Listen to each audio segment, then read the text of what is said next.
চার ধরনের পুরুষেরা কখনো জান্নাত পাবে না, তাদের জন্য জাহান্নাম ওয়াজিব হয়ে থাকবে। এক নম্বরে, যেই সমস্ত পুরুষেরা স্ত্রীদের হক আদায় করে না, স্ত্রীর উপরে জুলুম করে। ওই স্ত্রী যদি তাকে ক্ষমা না করে, আল্লাহ পাক বলেন আমি আল্লাহ তাকে ক্ষমা করি না, কিয়ামতের মাঠে আমি আল্লাহ পাক তাকে জান্নাত দিব না, তাকে ঠেকিয়ে রাখবো। ওই স্ত্রী ক্ষমা করবে না যতক্ষণ তাকে জান্নাতে ঢুকানো হবে না ততক্ষণ। একটা মেয়ের শ্বশুর খারাপ হলে, শাশুড়ি খারাপ হলে কোনো আপত্তি নাই, অন্তরাত্রি বেলায় স্বামীর বুকের উপরে মাথা দিয়ে একটু আরামের ঘুম, প্রশান্তির ঘুম দিতে পারে। কিন্তু স্বামী যদি খারাপ হয়, ওই মেয়ের মতো দুঃখী মহিলা আসমানের নিচে জমিনের উপরে আর কেউ হতে পারে না। এই স্ত্রী যদি আপনাকে ক্ষমা না করে, কিয়ামতের মাঠেও আল্লাহ আপনাকে ক্ষমা করবে না, আল্লাহ আপনাকে জাহান্নামে দিয়ে দিবে।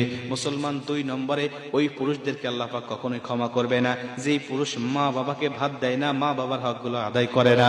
3 নম্বরে, ওই পুরুষকে আল্লাহ পাক কখনোই ক্ষমা করবেন না যেই পুরুষ হওয়ার পরেও নারীর বেশ ধরে, নারীর পোশাক পরিধান করে, নারীদের সাজে সজ্জিত হয়।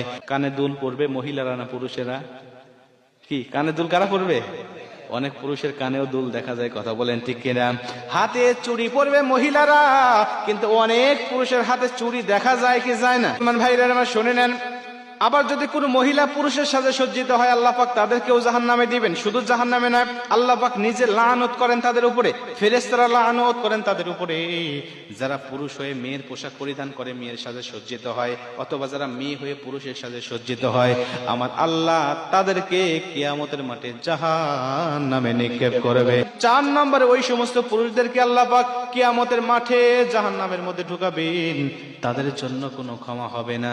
যারা পুরুষ হওয়ার পরেও, যারা নিজের আন্ডারে মেয়ে আছে কিন্তু মেয়েকে পর্দায় রাখে না, যাদের আন্ডারে স্ত্রী আছে কিন্তু স্ত্রীকে পর্দায় রাখে না, যাদের আন্ডারে মা আছে কিন্তু মাকে পর্দায় রাখে না, যাদের আন্ডারে ছোট বোন আছে কিন্তু বোনকে পর্দায় রাখে না, এই 4 জন মহিলাকে সে দ্বীনের পথে পরিচালিত করতে পারে নাই, আল্লাহ পাক ওই সমস্ত পুরুষকে জাহান্নামের মধ্যে ঢুকায় দিবে। এই জন্য দায়ী হওয়া যাবে না।